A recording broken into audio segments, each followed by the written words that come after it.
بسم اللہ الرحمن الرحیم۔ میں نے جب سے ہوش سنبھالا خود کو ایک کوٹھے میں پایا۔ مجھے یہ سب اچھا نہیں لگتا تھا، مگر مالکن مجھ سے زبردستی گناہ کرواتی۔ ایک دن مالکن کہنے لگی کہ آج اس کوٹھے کا بڑا مالک آ رہا ہے۔ جب میں نے اس مالک کو دیکھا تو میرے رونگٹے کھڑے ہو گئے، کیونکہ وہ تو میں پتھر کا مجسمہ بنی اس عیاش مرد کے سامنے بیٹھی اسے دیکھ رہی تھی۔ وہ رئیس مرد عوض بھری نظروں سے مجھے دیکھ رہا تھا۔ گہرے اورنج رنگ کے پاک لباس میں میرا نازک شفاف وجود رہنائیاں بکھیر رہا تھا۔ میں بھاری زیورات پہنے اس کی منتظر تھی۔ ویسے تو مجھے سمجھایا گیا تھا کہ مردوں کے سامنے لبوں پہ مسکراہٹ رکھنا، اپنی اداؤں سے انہیں دیوانہ بنانا، مگر میں چاہ کر بھی مسکراہٹ نہیں لا پائی۔ مسکراہٹ لبوں پر تو دور کی بات، میں اپنی آنکھوں کی نمی چھپانے میں بھی ناکام تھی۔ مجھے ادائیں دکھانے کی کبھی ضرورت نہیں پڑی تھی۔ میرا حسن مردوں کو پاگل کر دیتا تھا۔ وہ رئیس مرد اچانک مجھے دیکھتا تو فرمائش کرنے لگتا کہ مجھے رقص کر کے دکھاؤ، تمہارے خوبصورت وجود کی لچک دیکھوں۔ مجھے اس بوڑھے کی بات پر شدید غصہ آیا۔ دل چاہا اس کو منہ نوچ لوں، مگر میں کچھ نہیں کر سکتی تھی۔ اسے غصہ دلا کر اپنا نقصان نہیں کرنا چاہتی تھی۔ ایسا میری مجبوری نہیں تھا، میری بے بسی اور لاچاری مجھے یہاں تک لائی تھی۔ میں اس کی فرمائش پر رقص کرنا شروع ہوئی۔ 5 منٹ ہی گزرے تھے کہ وہ خود پر قابو نہیں رکھ پایا۔ میرا بازو دبوچ کر اپنی جانب کھینچ لیا۔ میرے لبوں سے چیخ نکلتے نکلتے رہ گئی۔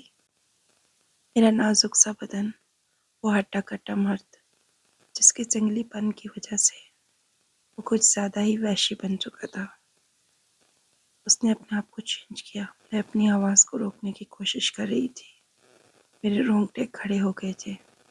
اپنا انجام سوچ کر میری روح کانپنے لگی تھی۔ میوزک ویسے ہی چل رہا تھا اور وہ بوڑھا پاگلوں کی طرح میرے حسن میں گم ہو چکا تھا۔ میرے لمبے بالوں میں ہاتھ پھنسا کر اپنی خواہش اور حوث سے مجھے اذیت دینے لگا۔ ایک ہی لمحے میں اس نے منظر کو بدل کے رکھ دیا۔ میں بے جان گڑیا کی طرح اس کے سامنے تھی۔ وہ مجھے کسی جنگلی جانور کی طرح نوچ رہا تھا۔ میں اپنی اذیت اور بے بسی کو دل میں دبا کر رہ گئی۔ آنکھوں سے آنسو بہتے رہے، میرا دل رو رہا تھا، مگر میں مزاحمت کرنے کے قابل نہیں تھی۔ نہ ہی میں نے لبوں سے کوئی ایسے الفاظ نکالے جو اس بڈھے کو روک دے، کیونکہ اس میں میرا ہی نقصان تھا۔ میں جانتی تھی کہ یہی میرا نصیب ہے۔ میں بس اچھے وقت کے انتظار میں تھی۔ وہ کہنے لگا، پچھلے ماہ سے میں تمہارے لیے پاگل ہو رہا ہوں۔ تمہارا رقص پہلی بار دیکھا تو خواہش آئی کہ تمہیں کسی طرح قابو کر لوں۔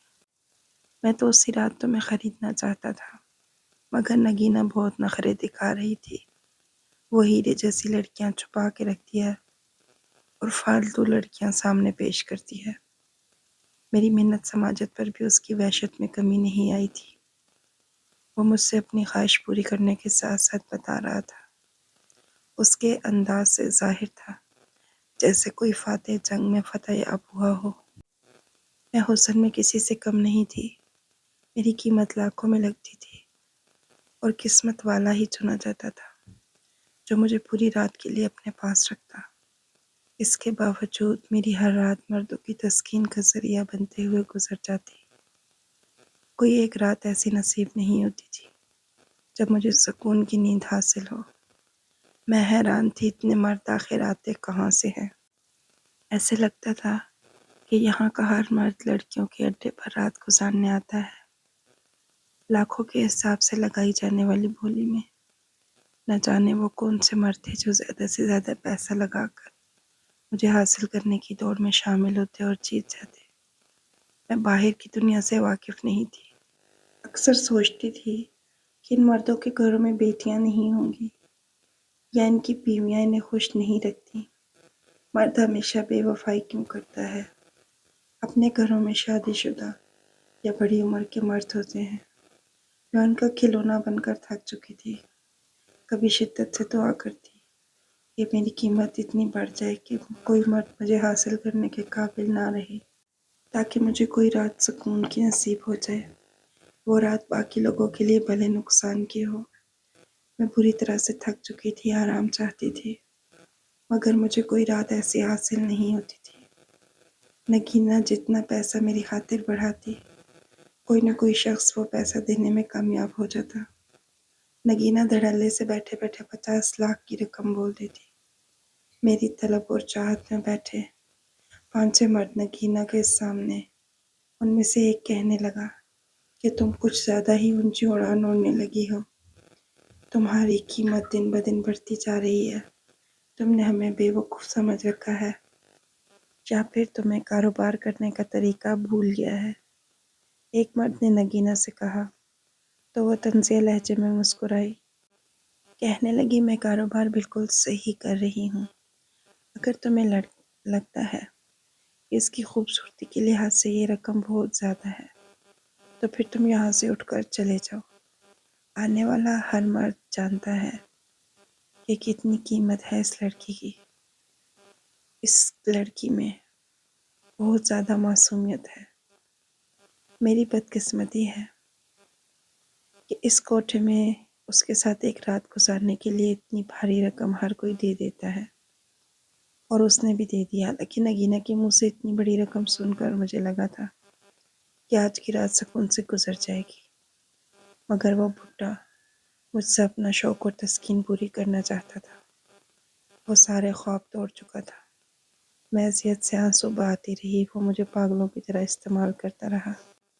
وہ بار بار یہی کہہ رہا تھا کہ اس کا بہت پیسہ لگ چکا ہے، اس لیے وہ پوری رات مجھ سے اپنی حسرتیں پوری کرتا رہا۔ میری حالت اتنی بری ہو چکی تھی کہ مجھے لگا میرا سانس بند ہو جائے گا۔ اگلی صبح میں سارا دن اپنے کمرے میں سوتی رہی۔ میرے لیے کھانا پینا مشکل ہو گیا تھا۔ نتیجتاً میں نگینہ کے سر پر جا کر غصہ کرتی اور چیختی رہی۔ میں نے کہا کہ اپنے اس لالچ میں مجھے مار ڈالو گی، مجھے سکون چاہیے، میں تھک چکی ہوں، کسی دن میں اپنی جان لے لوں گی تو تمہارا ڈیرا ویران ہو جائے گا۔ میرے الفاظ پر نگینہ پریشان ہو گئی، کہنے لگی تمہارے سکون کی وجہ سے ہی ہر بار اتنا پیسہ بڑھا دیتی ہوں، مگر تمہارا حسن ہی ایسا ہے کہ دیکھنے والے اپنے ہوش میں نہیں رہتے۔ جب بھی قیمت لگاتی ہوں کوئی نہ کوئی امیر بڈھا پیسہ برابر کر کے لے آتا ہے۔ میں نے کہا میں مر جاؤں گی تو تمہارا یہ پیسہ کہاں سے تمہارے پاس جمع ہوگا؟ باقی زندگی کے لیے بھی تو تمہیں پیسے چاہیے نا۔ میں غصے سے چیخ اٹھی، پہاڑ میں گیا پیسہ، جس پیسے کی جمع کرتے کرتے میری جان چلی جائے۔ میں ایک دم سنجیدہ ہو کر کہنے لگی، اپنا مقصد مت بھولو، تمہیں یاد ہے نا کہ تمہیں اپنے گھر والوں سے ملنا ہے، اگر ایسا چاہتی ہو تو آج کے بعد انکار مت کرنا، تمہارے پاس ایک ہی امید بچ گئی ہے۔ اس کے الفاظ سن کر میں خاموش ہو گئی۔ یہی کمزوری تھی جس کی وجہ سے مجھے ہر بار سر جھکانا پڑتا تھا۔ نگینہ مجھے پیار سے سمجھانے لگی، مگر میرے دماغ میں بس ایک ہی خیال تھا۔ میں اپنے کمرے میں جا کر دعائیں کرنے لگی کہ جلدی میری اس عذاب سے جان چھوٹ جائے۔ اذیت بھری زندگی اب مجھے ناقابل برداشت تھی۔ نگینہ نے وعدہ کیا تھا کہ وہ میرے گھر والوں کو ڈھونڈ کر مجھے ان سے ضرور ملوائے گی، اس کے بعد میں اس کا اڈا چھوڑ کر چلی جاؤں گی تو وہ روکے گی بھی نہیں۔ تب تک کے لیے وہ خوب پیسہ کمانا چاہتی تھی۔ میں جب بھی اپنے گھر جانے کا سوچتی، میرے اندر ایک نئی امنگ پیدا ہو جاتی اور ساری تھکن دور ہونے لگتی۔ میں جوش سے نگینہ کا حکم ماننے لگتی کہ شاید چند دنوں میں میری خلاصی ہو جائے، مگر 1 سال سے مجھے مسلسل مایوسی کا سامنا تھا۔ بہت کم عمری میں مجھے اس اڈے پر لایا گیا تھا۔ زندگی کے 12 سال میں نے بالکل ناسمجھی اور بے خبری میں گزارے تھے۔ میں نہیں جانتی تھی کہ میری اصل ماں کون ہے اور میں کہاں پیدا ہوئی۔ میں نگینہ بائی کے اڈے پر ہی پلی بڑھی تھی۔ بچپن سے ہی مجھے یہی سکھایا گیا تھا کہ مجھے مردوں کو خوش کر کے پیسہ کمانا ہے، میرا حسن مجھے بلندیوں پر لے جائے گا۔ میری کمائی وسیلہ ہی صحیح، اڈا بہتر حال میں آ سکتا ہے۔ میں نے بچپن سے ہی اڈے کی تمام عورتوں کی توجہ حاصل کی تھی۔ میں نے سنا تھا کہ برسوں بعد اڈے پہ آنے والی پہلی لڑکی ہوں، جس کا حسن سب میں امید پیدا کر گیا تھا کہ میں ان کا کاروبار چلا سکتی ہوں، ورنہ تھکی ہوئی صورتیں، بیزار ہوتے چہرے اور ڈھلتی عمر والی عورتوں کو دیکھ کر اب مرد بھی یہاں نہیں آتے تھے۔ اڈا ویران ہونے لگا تھا۔ چند لڑکیاں اڈے پر موجود تھیں، ان میں بس اتنی ہی کشش تھی کہ مردوں کا دل بہلا سکتی تھی۔ میں جوں جوان ہونے لگی، نگینہ بائی کی آنکھیں چمکنے لگی۔ وہ مجھے پردے میں رکھتی اور بولتی کہ جس دن میں تمہیں پردے سے نکال کر مردوں کے سامنے لے جاؤں گی، تم ان کے حواس چھین لو گی۔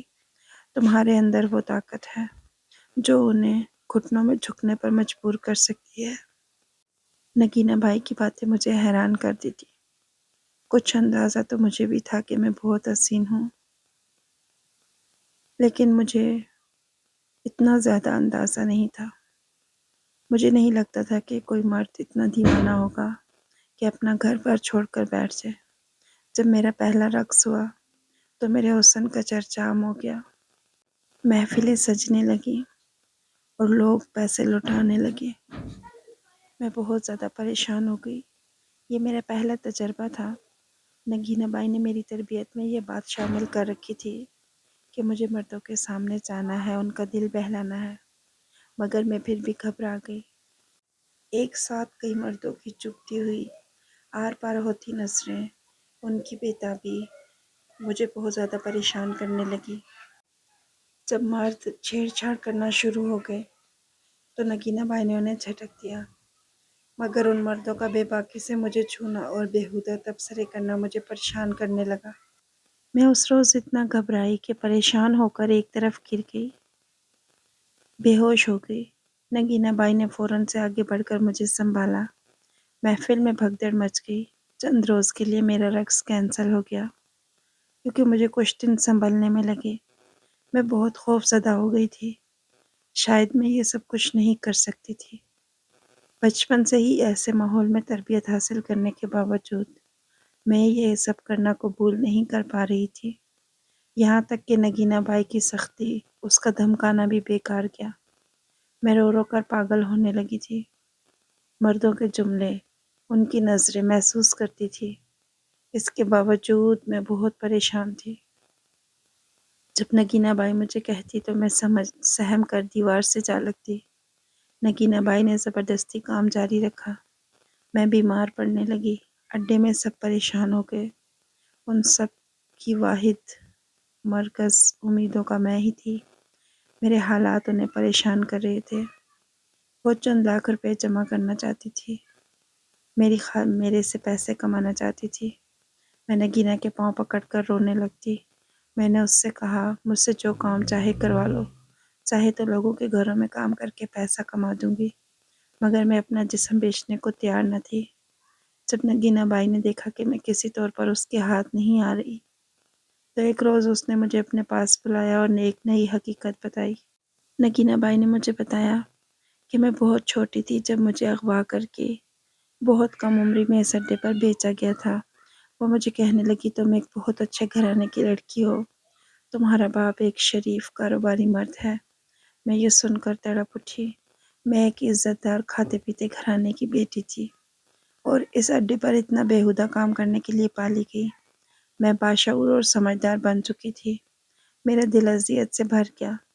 میں نے بغیر کسی جرم کی سزا کاٹی تھی، جس جگہ سے میرا کوئی واسطہ ہی نہیں تھا۔ میں اس جگہ کی روایت کو چلا رہی تھی۔ اس حقیقت کو جاننے کے بعد مجھے یہی لگا کہ اب مجھے یہاں نہیں رہنا، اسی لیے یہ کاروبار کرنا میری مجبوری تھی۔ اپنا سچ جان کر میں بہت گھبرا گئی۔ جب میں نے تفصیل پوچھی تو نگینہ بائی نے بتایا کہ دشمنی اور نفرت میں میرے باپ کے دور پار کے ایک رشتہ دار نے مجھے اغوا کر کے اڈے پر بھیج دیا تھا۔ اس کا مقصد میرے باپ کو اذیت پہنچانا تھا، مگر ایسا کرنے میں وہ مجھے تباہ کر چکا تھا۔ میرے دل میں اس شخص کے لیے شدید نفرت پیدا ہوئی جس نے میرے باپ کی نفرت میں اتنی گری ہوئی حرکت کی تھی۔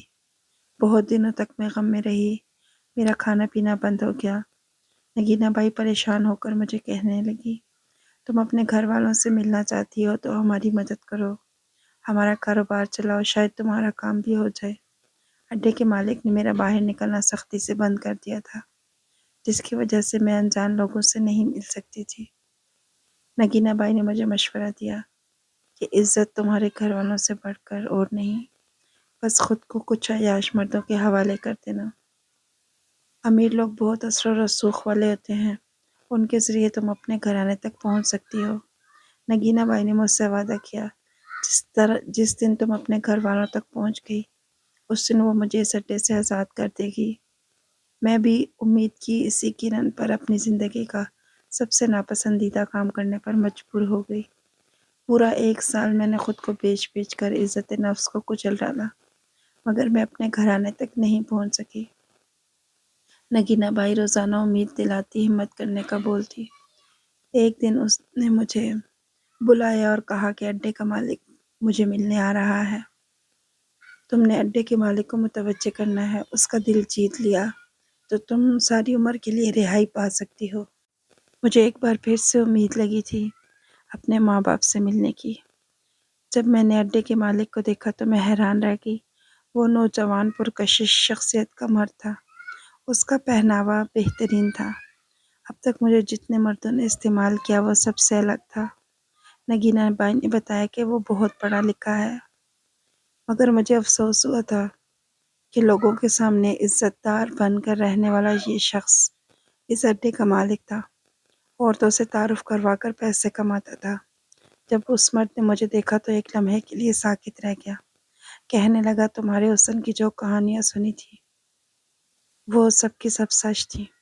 اس نے مجھے اپنے قریب کر لیا، اس کی آنکھوں میں عجیب سی چمک تھی، اس کا انداز باقی مردوں سے جدا تھا۔ وہ مجھے یوں دیکھ رہا تھا جیسے میں کانچ کی قیمتی گڑیا ہوں۔ پہلی بار کسی مرد کے قریب ہوتے ہوئے مجھے گھبراہٹ نہیں ہوئی، لیکن مجھے اس سے بہت شرم آ رہی تھی۔ وہ مرد میرے حسن کا دیوانہ ہونے لگا، کہنے لگا، حیرت ہے، 1 سال سے ہر رات مردوں کی رکھیل بنی ہو، مگر آج تک تمہاری نفاست اور معصومیت پر کوئی فرق نہیں پڑا۔ اس مرد کا جملہ مجھے اذیت میں دھکیل گیا۔ میں سر جھکا کر بیٹھی رہی۔